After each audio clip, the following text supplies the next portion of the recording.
mondi makidhi michopo to be itema ahinya. Erokamano je goye wiye kapok waduogo gi jo radio Ramogi Kast mana mapiyo piyo mana kar japuonj mowacho ni gini en wichan anta kone ne en two things one en political and the other one in business. Wachak gi political.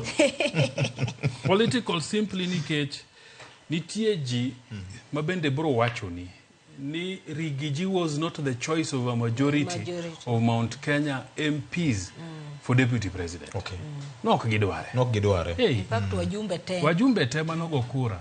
Kendo kata wamushomba ma support ni kone kane gibet piny magigo kura to wajumbe abich kende manogocho ne Rigiji to 12 nogocho ne Kindiki. Emomiyo opportunity mora mar gole they'd happily join in. Okay. Nikech utiyo gi ng'ato lakini chunyu no kote mang'awa no korwake. Why do I say Indian business? Adira makende ni ane counties. Kanyi ng'iyo defense mar Governor Kawira Mwangaza. Impeachment motion. Senate impeachment. Noko ni ungeo maber kendo no chiwo records kaka kano claim ni MCAs no chul pesa mondo timang'owa. Erokamano ahinya. Waseduoga yamo Ramogi FM kar chunje lwero kamano kafaya gie sani pod ne wasomo ote mag jopiny kasini Ajay Bonyo dhi nyime kod temo lero penjo ma jopiny openjo achiel kachiel okinyi ma kawuono. Ka kamano Ajay Bonyo dhi nyime wan achiel kachiel Ramogi FM gi Ramogi TV. Erokamano warwako jowinjo wa mantiere radio.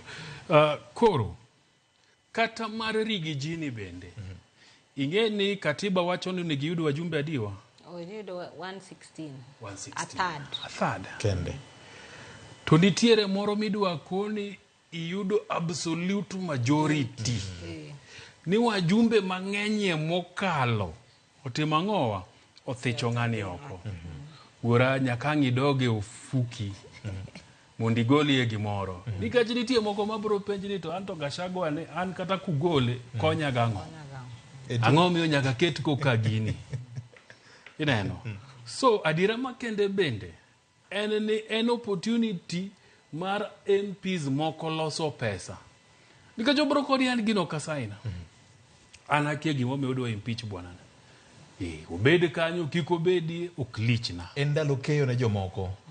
Kwanza saniko ka wadonje ing'eni ne machicha ne en to support mondo bed table. Osebedo table koro nyaka kende yud 233. Manyiso ni Rigiji nyaka yud 117 mondo di na 233 ni kik dhi mbele. Koro en keyo kone gi kone. Wora bounty harvest. Keyo mabop. Nikech jomoko bro chamo koni, jomoko bro chamo kocha, kura yako ni siri yako. Mano tadieri. Lakini gibro chiemo kuonde te. Nikech koro mna kaka governor wacho gacha ubro chopo kuma koro en tuk pesa. Mondi yud that majority midwaro no. So ubro bedo ndalo keyo mag wajumbe. Ang'eni jomoko kuom bro no ka mujumbe koduogo dala to duogo gi gari mopogore.